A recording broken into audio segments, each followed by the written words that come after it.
오프닝 해야 돼. 나 고정시켜줘야지. 안녕하세요.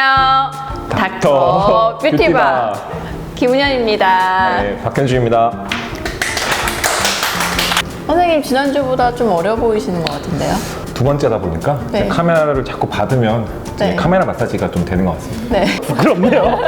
네, 이렇게 어려 보이고 싶은 거는 모두 다 같은 마음일 거라고 생각을 해요. 가장 노화가 빨리 나타나는 부분이 바로 눈이 아닐까 생각이 듭니다. 오늘은 눈밑 지방 재배치에 대해서 얘기를 좀 해보도록 하겠습니다. 많이들 알고는 계시긴 하겠지만 눈밑 지방 재배치가 어떤 수술인지를 조금 먼저 얘기를 해야 될 것 같아요. 지방을 다른 데서 넣어주거나 뭐 빼주거나 이런 게 아니라 있는 지방을 이제 다시 재배치해 준다는 수술인 거잖아요. 네, 눈은 여기 있고 코는 여기 있고 입은 여기 있잖아요. 눈밑 지방은 어디 있을까요? 눈밑 지방이라고 하면 이제 흔히들 오해하시는 부분이 이쪽 부분을 말씀하시는 분들이 계세요. 여기가 아니라 요 눈꺼풀 바로 밑에 있는 요 움직이는 부분 있죠, 요거. 여기에 있는 지방이라는 것들을 조금 이제 좀 미리 좀 말씀을 드리면 더 낫지 않을까 싶어요. 저희가 이제 막 뛰면 안구가 충격이 가해질 수 있기 때문에 쿠션 역할을 하는 지방이 위에도 있고 아래에도 있어요. 살면서 안구가 지속적으로 그 쿠션 역할을 하는 지방을 누르니까 이게 앞으로 튀어나오는 거거든요.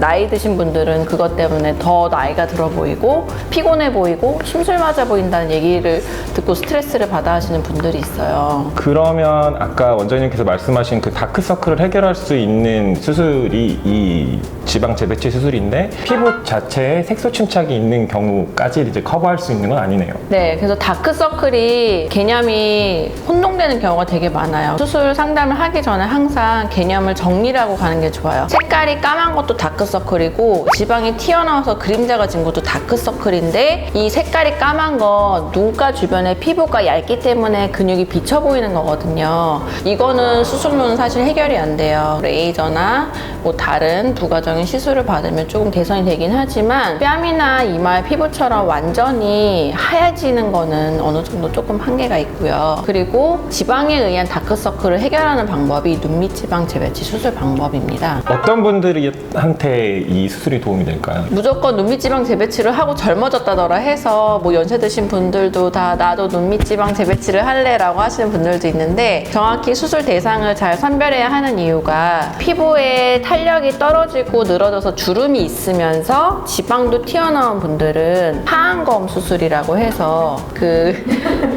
피부와 이제 근육이 늘어진 것까지 같이 해결해주는 수술을 권해드리고 그 좀 나이가 뭐 20대, 30대 또 40대 초반까지 젊어서 주름은 별로 없지만 지방만 튀어나온 분들이 있거든요. 그런 분들은 근육과 피부는 탄력이 그대로 유지가 잘 되어 있기 때문에 겉은 짤 필요가 없이 결막을 통해서 지방만 재배치를 해주면 훨씬 이렇게 산뜻하게 변화가 가능합니다.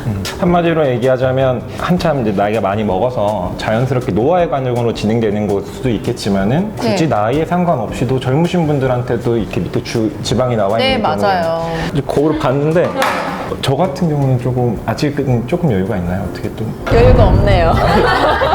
원래 예전에는 조금 네. 이렇게 빵빵하다고 생각했나 그랬는데 지금 터지는 것 같고 그런 느낌이 좀 있어요. 개인적인 상담은 나중에 네, 알겠습니다. 예약 잡고 오시면 좋을 것 같아요. 알겠습니다. 젊으신 네. 분들도 그 눈 밑에 있는 이 부위에 있는 지방이 튀어나와서 다크서클이 생기는 경우에는 수술을 네. 받을 수 있다라는 말씀이신 것 같고요. 혹시 수술 방법 간단하게만 조금 설명해 줄 수 있을까요? 네, 이게 그 동안에도 수술 방법이 많이 개발이 되어 왔는데 가장 최근에 많이 널리 이용되고 있는 방법은 결막 있죠. 결막이라고 하면 눈을 이렇게 붉은 살이 보이는데 그 부분이 결막이고요. 거기를 이제 레이저 고비나 그런 걸 이용해서 절개해서 들어가요. 지방이 나오거든요. 너무 많은 분들은 일부를 제거를 하고 근데 그 제거를 할 때 중요한 게 지방을 싸고 있는 막을 손상시키면 안 돼요. 지방을 일부 제거를 하고 그다음에 남아있는 거를 눈밑 고랑이나 눈밑 꺼진 부위에 다시 깔아서 내고정을 해주는 방법. 저는 그게 좀 걱정되더라고요. 눈에 조그만 먼지만 들어가도 엄청 불편하고 막 눈물이 막 줄줄줄 흐르고 하는데 네. 거기를 이제 절개를 하고 다시 이렇게 봉합을 해주고 뭐 이런 방법으로 해서 안쪽 건드려 놓으면 너무 불편하지 않을까.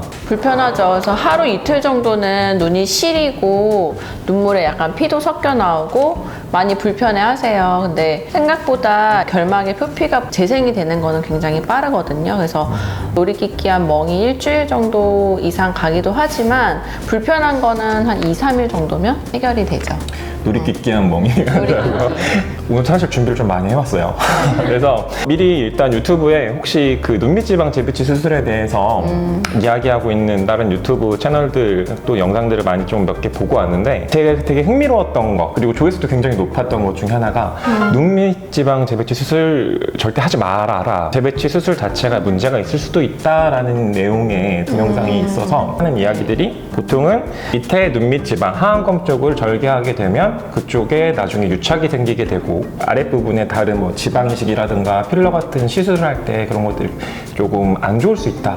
원장님 어떻게 생각하세요? 근데 진짜 유튜브로 찾아보면 막 온갖 막 부작용 뭐 절대 하지 마라 이런 거 진짜 많아요. 그런 거 보면 정말 아무것도 하면 안 될 것 같은 생각이 많이 들잖아요. 그렇죠. 뭐 흉터가 생기고 유착이 생기고 뭐 그 이후에 뭐 애교 필러 시술을 할 수가 없다 뭐 이런 얘기들이 있더라고요. 되게 다 맞는 얘기예요. 수술을 하고 피가 나면 어쨌든 절개를 하기 때문에 그 자리에 흉터가 남거든요. 제목은 눈밑지방 재배치를 하면 안 되는 이유인데 내용은 하안검 얘기더라고요. 네.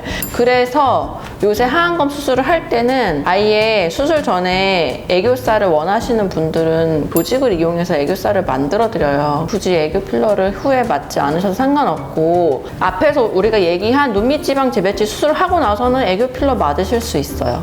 이거는 좀 잘못된 내용인 것 같고 어쨌든 수술에서 흉이 생기더라도 추후에 다른 시술이나 수술을 받을 때 크게 방해받지 않고도 가능합니다. 그래서 무조건 안 된다. 저는 이 얘기는 조금 다시 생각해 볼 필요는 있는 것 같고요. 화나신 거 아니죠? 아닙니다. 다시 좀 정리를 하자면 네. 하안검 수술하고 눈밑지방 재배치 수술은 구분해야 된다. 네. 눈밑지방 재배치 수술 후에는 애교살 필러를 받는데 전혀 문제가 없다. 네. 그리고 두 번째로 유착이라든가 흉터라든가 이런 것들이 생길 수 있다는 이야기는 굳이 지방 재배치 수술뿐만이 아니라 성형수술 넘어서 칼을 대는 모든 수술에는 다 있을 수 있는 거기 때문에 이건 하면 안 된다라고 말하기에는 조금 어폐가 있지 않을까. 맞아요. 그렇게 생각합니다. 네. 시술 시간이 어느 정도 걸릴까요? 한 1시간 정도? 근데 원장님 그럼 되게 빨리 하시네요. 네, 빨라요. 알겠습니다. 근데 수술을 빨리 한다고 다 잘하는 건 아니고요. 뭐 혈관이 얼기설기 있는 분들은 또 조심하기 위해서 더 천천히 하는 게 더 결과가 좋을 수도 있어요.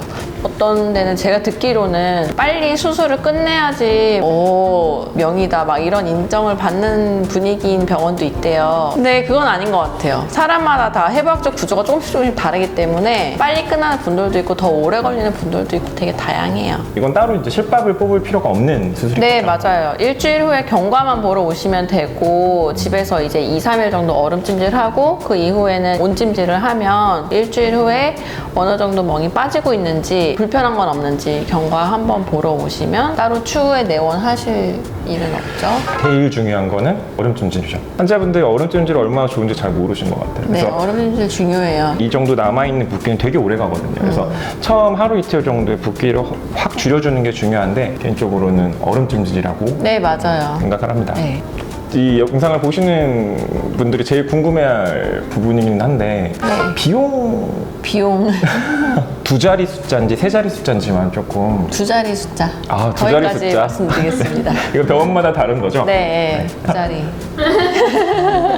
비포 애프터가 어떤지 보여드리고 싶었는데 박균현 선생님 생각보다 지방이 별로 안 나와 있어가지고 좀 더 시간이 흐른 뒤에 비포 애프터로 알겠습니다. 네, 나타나 주실 건가요?